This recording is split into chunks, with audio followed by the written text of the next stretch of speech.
And is it recording? I just started Got it. recording. Oh, wait. Oh yeah, good idea. Turn that on. Where is it?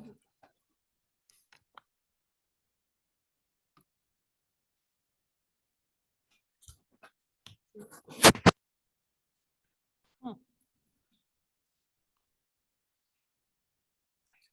It's not showing.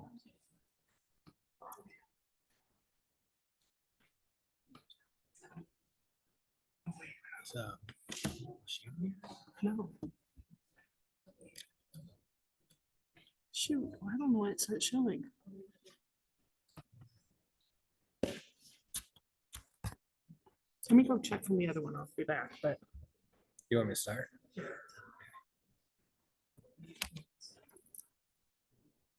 Hi, good morning, everyone. Thank you for joining us this morning for our annual meeting. My name is Sean Towner. I am the president of the Bar Association. I will call the meeting to order. And I'll note for the record that we have a quorum present of the board members. Shannon Barry, our treasurer, is not here at the moment to present the treasurer's report. We'll skip that item on the agenda and move on to the nominating committee report and vote. The Board of Governors Nominating Committee recently convened and has nominated a new slate of officers and board members for the 2025-2026 session. They have nominated Laura Falstich as president, Tom Keller as president-elect, Dan Obert as vice president, Ryan Milligan again as secretary, and Shannon Boiry again as treasurer. New members to the board that have been nominated include Judge Jamie Woods, Nikolai Stieglitz, and Adam Taylor. Ex officio members will continue to be Judge Gotch, Angie Hugavine, and Joe Fullenkamp. And our new lawyer chair will again be Savannah Gutierrez. Additional members still serving their terms are George Catanzarite, Bob Jones, and Alex Bowman. So I will open up. Is there a motion to approve the new slate for the board? So Judge Gotch moves. Is there a second? second. Second by Alex. All those in favor, please say aye. Aye. Are there any opposed? No. Great. Thank you. The new board is approved and installed. I would now like to invite Joe Fullenkamp to the podium to present on behalf of the County Bar Foundation.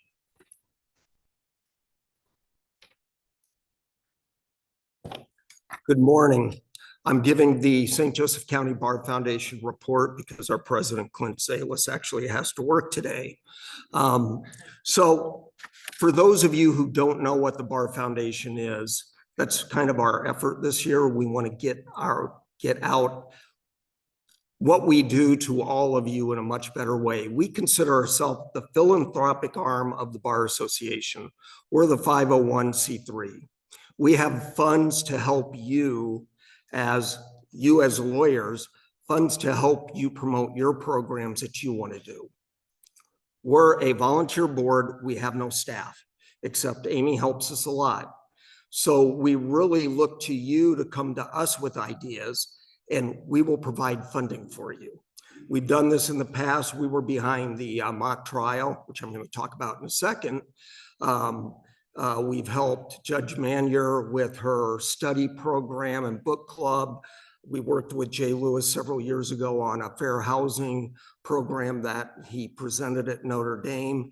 So we've got all of these funds, but we need ideas from you. So just contact us. We're there to help. Real quick, some of the things that we've done lately over the years are the mock trial. Again, this year, St. Joseph County team won the statewide mock trial and went to the nationals. The neat thing about it, it was the team double fault from Trinity High School. They're juniors. They also won state last year as sophomores, so they're coming back next year. They were coached by Mike Palmer and Amber Neal, both of Barnes and Thornburg. Frank Curran, who's Tim Curran's son, won best lawyer overall at state. Annie Palmer, Mike Palmer's daughter, won a Best Lawyer Award for one of the competitions at state. And Stephen Judge from South Bank Legal also has a child on the team. So St. Joe County teams have won many, many years. But if you are a mock trial coach and you have a team and you win, come to us because we help fund your trip to the Nationals. The other thing that we do is the Stanley Civility Seminar. We do that every 2 years. It's the off year of the local practice seminar, so we won't do it again until 2026. Our last program was our most successful in history. But what I want to do today, before I get into the finances of the organization,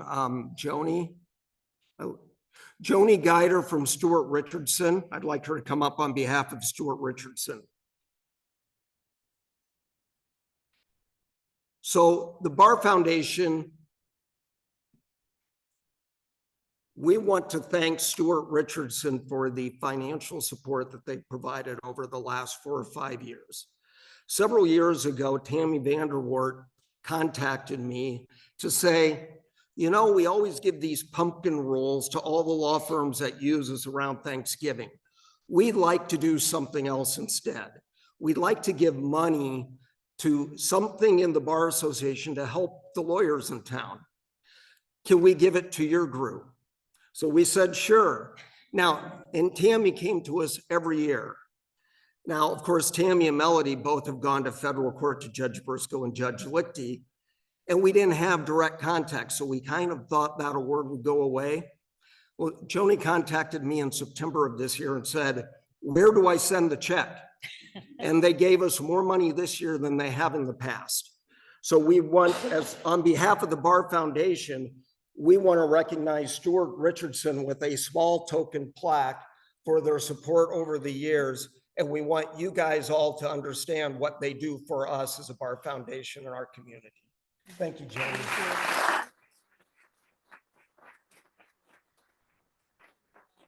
You want to say it? Actually, sure, absolutely. Well, we are proud to be a part of the legal community here and to be a sponsor of the St. Joe County Bar Association, and we will continue to do so. So, and as well to support the legal community with deposition services throughout the state of Indiana. So thank you so much. We appreciate it. Thank you. So for our finances, we always give a report. We have, and I'm going to give you rough numbers because these are several months late. We have between $135,000 and $140,000 in our account. About $37,000 of that is restricted for the mock trial program. The rest are unrestricted funds.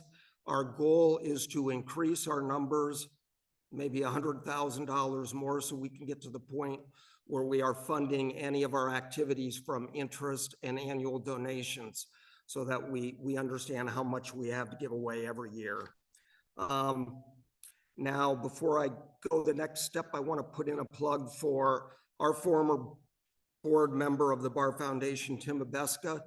The Indiana Bar Foundation is giving Tim an award on June 20th at Indianapolis, giving him the Legend Award for both his work on the board, but also for his financial contributions to civic and legal education throughout the state.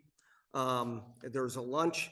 If you are interested in going, I'm going down. You can go to the IBF website and buy tickets. Tim will be there. And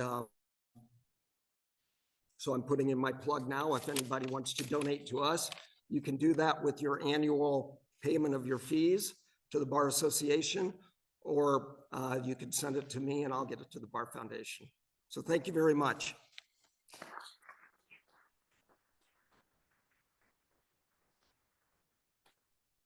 Thank you, Joe. I saw Shannon come in. Shannon, would you be able to present the treasurer's report? Thanks.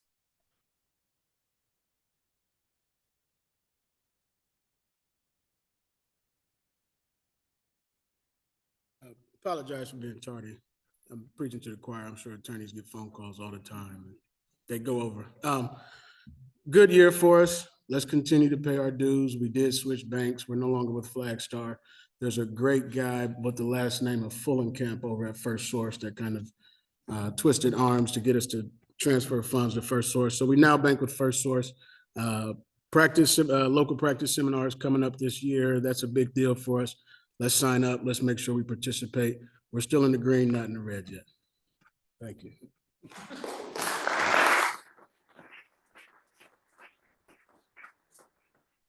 Thanks, Shannon. For those of you who this might be your first time coming to the annual meeting, during the annual meeting, we take a moment to remember our colleagues who have passed away over the past year. And at this time, I'd like to invite Judge Jamie Woods to the podium to remember Marty Gardner and Bruce Bancroft.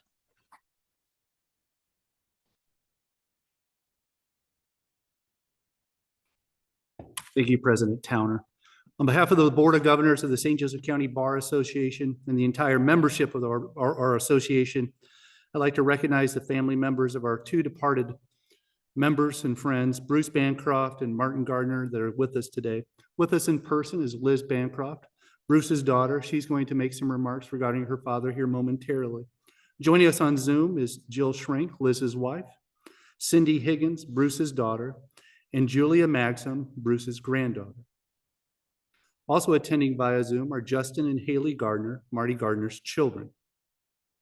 We'll first recognize Bruce Bancroft. Liz will have comments about her dad. You can go ahead and start coming up, and I'm gonna just say a couple things if it's okay, Liz. Just the list of accomplishments regarding Mr. Bancroft would take the rest of the morning just to even do a highlight of those. But I did want to point something out. In looking into Mr. Bancroft, he was not my contemporary, but he was spoken highly of by those that were his contemporary in my law firm. There's one matter of legal importance that Mr. Bancroft was involved in that I do want to highlight because it shaped our community and it continues to shape our community today. This is a decision from 511 F Sup 1352, not F Sup second or third, F Sup 1352, Northern District of Indiana, 1981. And just, this is the matter, United States, that's a pretty big party, as plaintiff versus the South Bend Community School Corporation.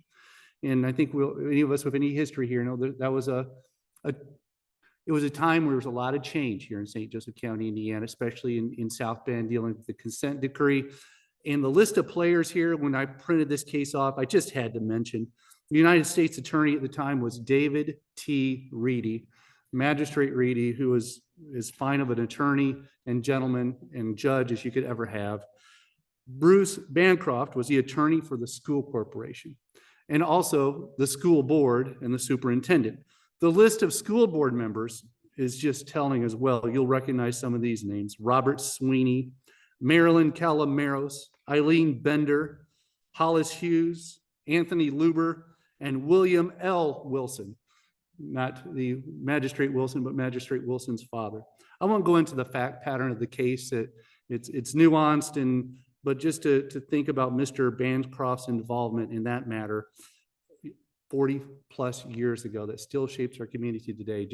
It jumped out to me the importance that he was to members of the bar and to our community. So I'll turn it over to Liz now. Thank you, Liz.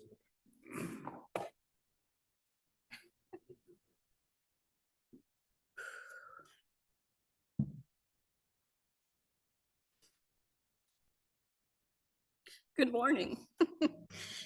I am going to hold this together. I thank you for letting me be here today on behalf of our family. And unfortunately, you missed my younger sister, who would be very upset that we forgot her. Kathleen Maxim is on the screen as well. And my older sister is zooming in from the Bahamas, as we can all feel sorry for her. Dad loved practicing law. Okay, I can do this. Excuse me. I'm a AA member. I'll pull out my token.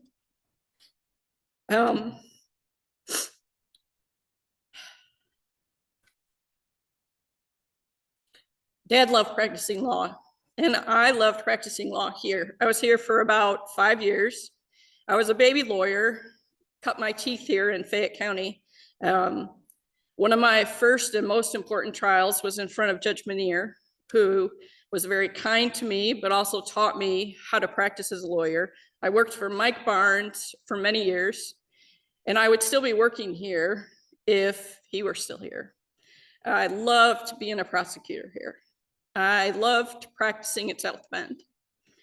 And my dad loved it more. He loved helping people. He loved service. He loved watching new attorneys. He loved teaching. I was telling Joe and I were talking earlier, Joe Fullenkamp and I were talking about how when I studied for the bar exam, Dad suggested that I take Indiana and Michigan at the same time, which at the time, I thought he's the smartest man I know. He must be right. But when I was in the middle of it, I thought, what in the world have I done?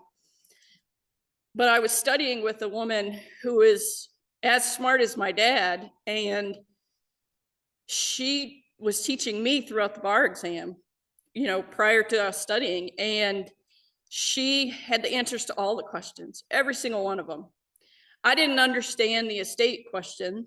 I went to my dad, he explained it to me in very simple terms, and I was able to answer the question on the Indiana bar exam. But the friend I was studying with, she didn't pass either one. But my dad took the time to sit and help her. I do better talking about myself than him. If Dad was happiest, it was when he was serving. He was committed to this community. He was committed to the organizations that meant so much to him. And he would encourage as many people as he could to join in service in this community.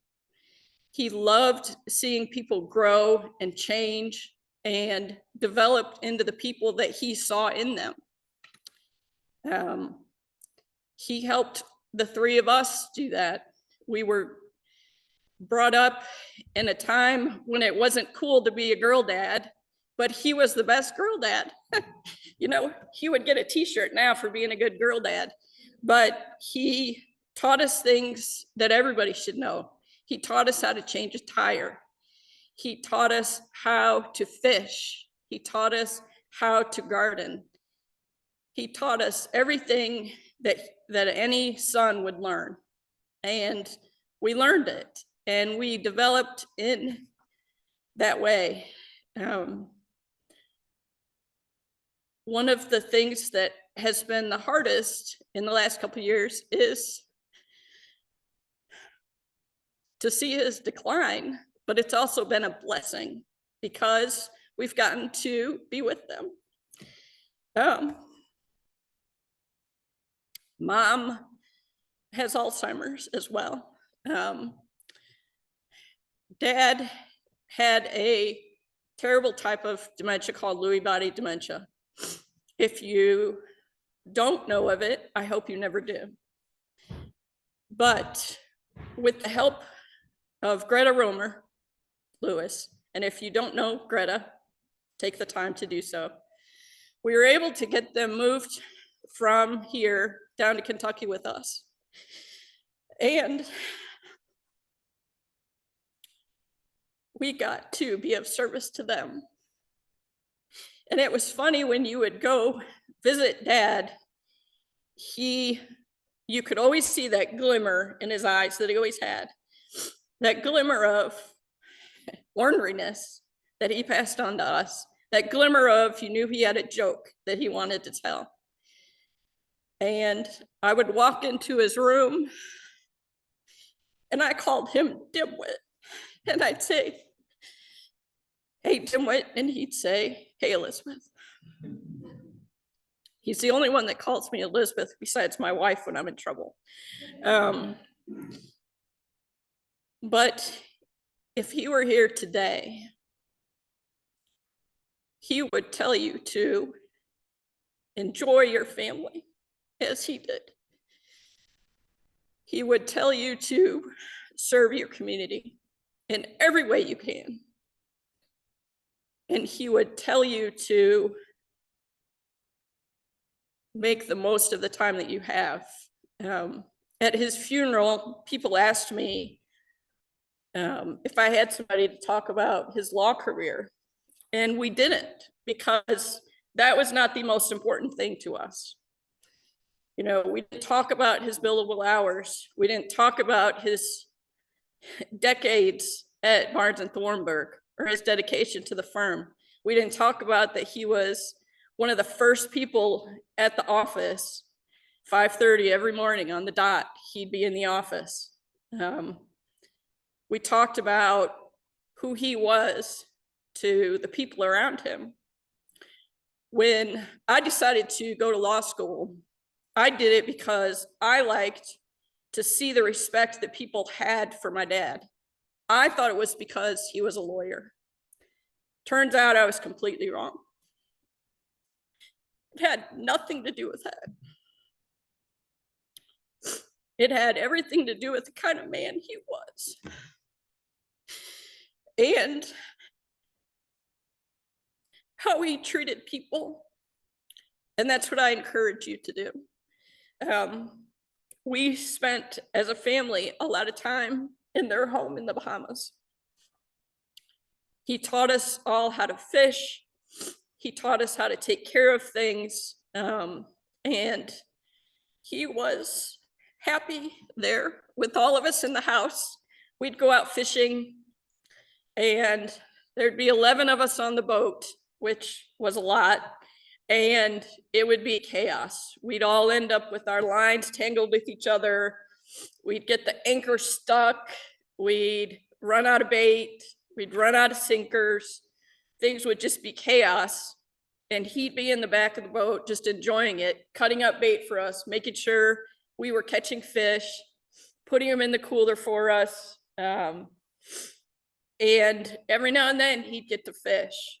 And you'd hear him back there mumbling to himself, because when he would get a bite, he would inevitably pull up too hard, which we call being a jerk, because he jerked the hook out of the fish's line or mouth.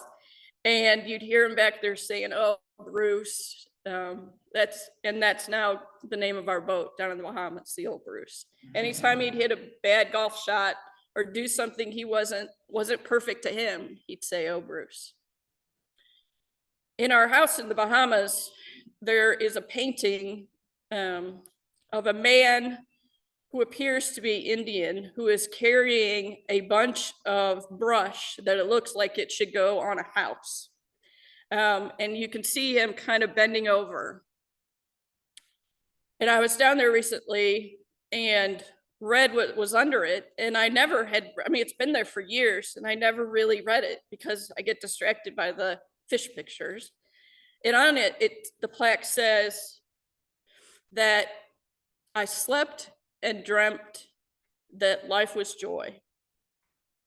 I awoke and served and found that life was service. I discovered that service is joy. Thank you.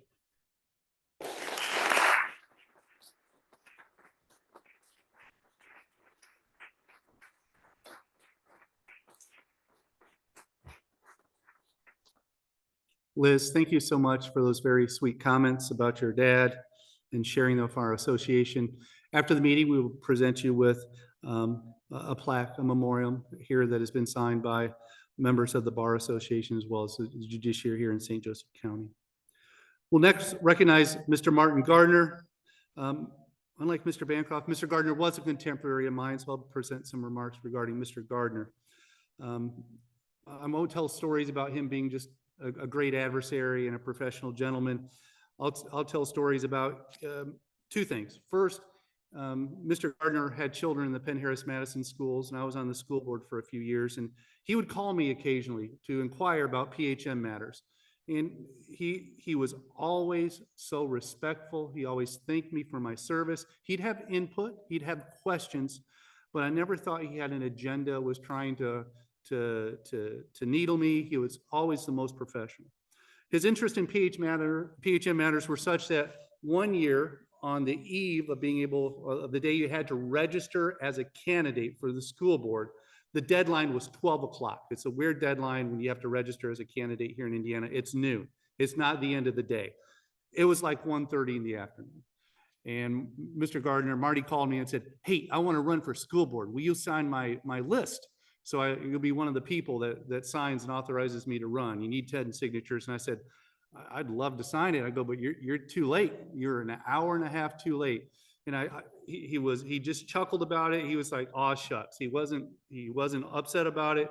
And that was just Marty's personality. And as much as I tried to encourage him to run in the future, I couldn't get that done. In trying to find a word that captured Marty, the one thing I thought about was he was a Renaissance man. We all know him as an outstanding attorney and advocate, but he exemplifies the spirit of the Italian Renaissance from the 14 and 1500s, where it was the goal of people to be knowledgeable in all areas of life, in knowledge, in social accomplishments, in the arts, and in physical development. And those are the ideals that exemplified the Renaissance. And those are the ideals that perfectly exemplified Marty Gardner. Again, he was a pinnacle of professionalism in our bar association, was an outstanding exemplary attorney. He was brilliant, he was accomplished. And sometimes as attorneys, that's the only level we think about the person on the other side of the file as an attorney, even a good one. But Marty was so much more than a preeminent attorney. He graduated from Lawrenceburg High School in 1980. He was a key member of their 1978 state championship football team. He played football after graduation at Franklin College, where he graduated as head of his fraternity. And I'll tell you something else about Marty. We had children that were at or near the same age, and they had athletic interest. And there was a place in town where kids would show up and they do speed and agility training. My children would sometimes go, and Marty's children would go, and we'd sit and talk. And I've sat and talked with a lot of dads over the course of my life at sporting events and training. And boy, it seems that most of those dads were either Tom Seaver or Walter Payton. They were all outstanding high school athletes, and they'd love to regale you as you sat there with all their stories.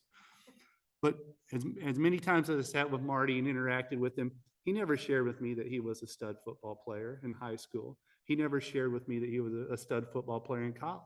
His focus was what his kids were doing and what was going on in the community. And as I got to know Marty more, I really appreciated that. We all know that Marty graduated from Franklin College in 1984. He was on their football team. He went to IU Law School, earned his JD, and then set up a very successful law practice here in St. Joseph County, Indiana. He achieved an AV rating by the Martindale-Hubbell, which is an important rating. It's as high as you can get, but it's also a rating you only achieve because you have input from members of the bar that think that you have achieved that level. So it's not something that you earn on your own. It's something that other members of the bar recognize. And Marty received that recognition from his peers. He was an avid reader. He lived a very vibrant life. He had a great personality.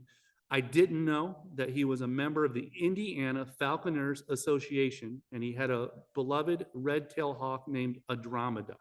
So you're talking about a Renaissance man that had all kinds of interest. He took great pleasure in being a Boy Scout leader. He served on the leadership of the Boy Scouts of America, LaSalle Council. Probably you've had interactions with him, Judge Gotch, over the years. He was an lifelong outdoorsman. He loved hiking, camping, rafting, and scuba diving. Apparently, he took travels through some of the remote parts of our country and our world. In discussing recently with Haley, his daughter, she's in Utah now working on an advanced degree. And one of the reasons she ended up in Utah is because they took a trip out there, and it was really pretty, and the college was a good fit for her. So he impacted his family in that way. Those are great accomplishments, but those aren't Marty's best accomplishments.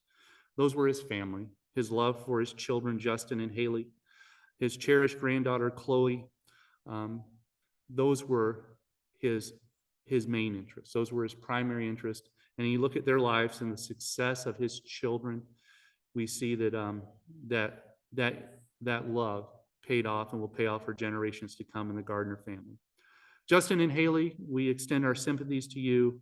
Your dad will be missed much. There's so many people here in this room I could point to that love him and care for him. I see that Mr. Uhelji's on here. I know that Chris expressed to me just the love he had for your father. So he will be missed, but he will be in our thoughts. You should know that the Bar Association will be sending to both of you a memorial for your father. If you don't receive it shortly, you have Amy McGuire's contact information. So thank you so much for joining us this afternoon. Two things in closing, if you'll bear with me. I also want to say a word about Timothy McLaughlin, who passed away on October 19th of 2024. Tim was a private man, and we're going to honor his privacy, and he didn't want services, and we're going to honor that. But I think it would be inappropriate for us. I think it's a good balance to honor his request for privacy, but also to mention him, and that if you knew Tim, or take a moment to think about Tim this afternoon.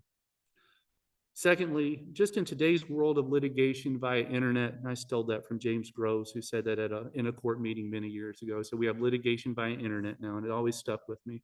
But we do, and we have Zoom hearings, and it seems that work pressures are greater than ever before, of getting text at all hours of the day and nights from clients. And just with the busyness of the world, there's been somewhat of a degradation of the extent of our contacts and the depth of our contacts with our fellow members of the bar. I think we do a great job here, but you can talk to Mitch, you can talk to Judge Gotch. It's not quite what it used to be.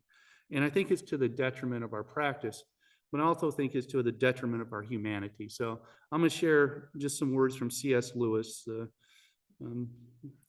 philosopher, author from England last century. In his book called The Weight of Glory, he wrote these words: "There's no ordinary people. You never talk to a mere mortal person. Nations, cultures, arts, and civilizations, those are mortal, and their life is to ours the life of a gnat. But it's with immortal people with whom we joke daily, with we work with we marry, snub, and exploit." And I'll add to Lewis's language, it's with those immortals that we engage in this legal profession with. And it comes with struggles and hardships. And sometimes the person on the other side of the file may pick up that, you know, my adversary is struggling, or my adversary is having a hard time, or this person in my firm is having a hard time. I hope we can all get to know each other at that level, that if you see somebody struggling, or if they're having a hard time, that you'll reach out to interact with them, that you'll spend time with them. So I'll end you with that. So thank you for bearing with me. Everyone have a good day.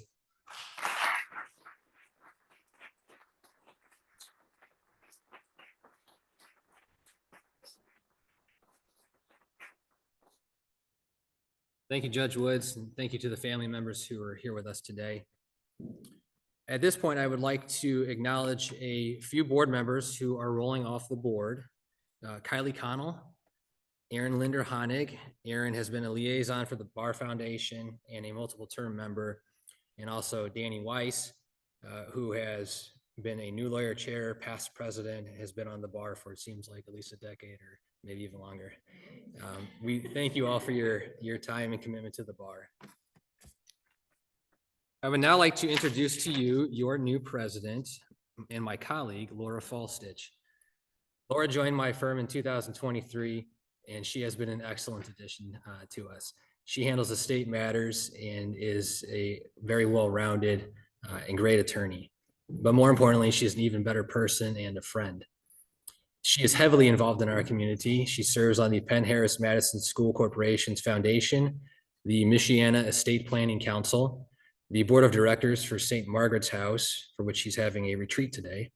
And if that's not enough, she founded the Women in Business After Hours organization, and she will now serve as our bar president. So I'd like to welcome Laura to the podium.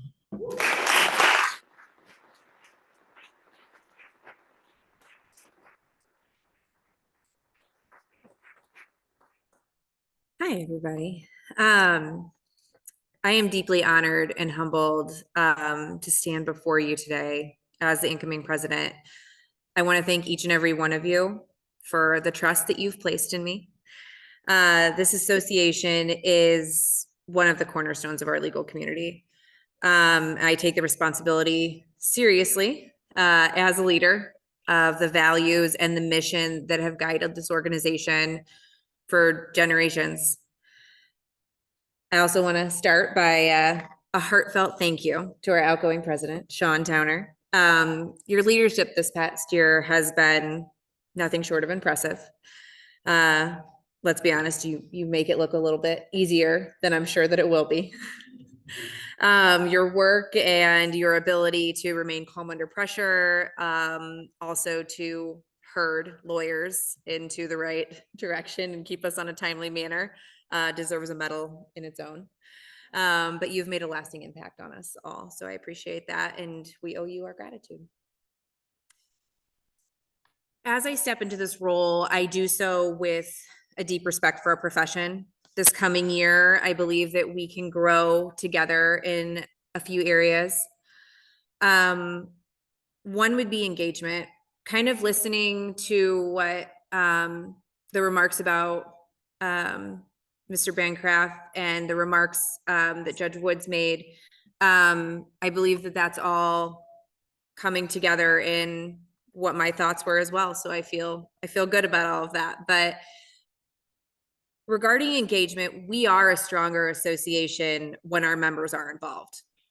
Whether you're a seasoned litigator, a young associate, working in public service, there are places in this bar for your voice, your perspective, your leadership.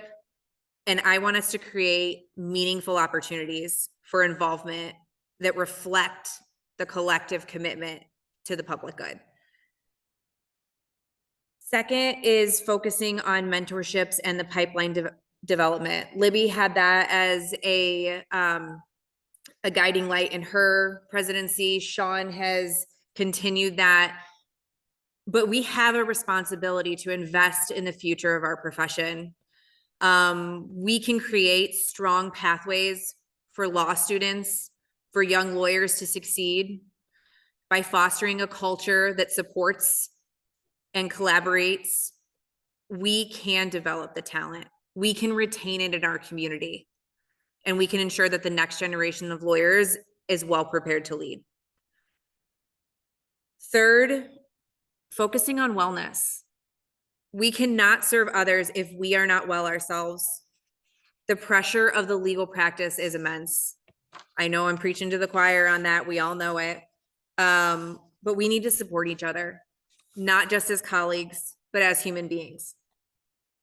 This year, I want to work with our committees to prioritize mental health resources and foster a culture where seeking help is a strength.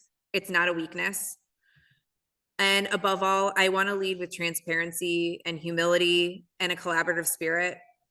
This association welcomes your ideas and your feedback and your vision. Together, we can build on the strong foundation that this association is as the cornerstone, and prepare the next generation of lawyers for a profession that continues to evolve. So thank you again for the tremendous honor. I look forward to working with all of you in the coming year, and I am excited for what we can accomplish together.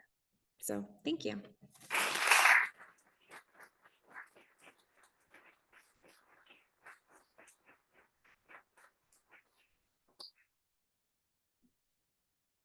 Thank you, Laura. Before we conclude, just a couple comments. I'd like to thank a few people, notably Amy McGuire, for her tireless leadership. When we talk about hurting lawyers, there's no one better at that than she is. Laura, of course, for helping me out this year. She was a great asset to me and filled in for me on a couple occasions when I was unavailable. And also Savannah Gutierrez, our new lawyer committee chair, who has done a very remarkable job of handling that program and putting together many, many fun events. And speaking of which, one of those is our summer kickoff, which we started last summer at Bar Louie, and we had a great turnout. Great food, great drinks, and a great crowd. So I would encourage all of you to attend that as well this year. It's on June 18th, and it will be a lot of fun. And with that, our program has concluded. Thank you all for your time this morning. We sincerely appreciate you being here, and we will adjourn our meeting. Thanks.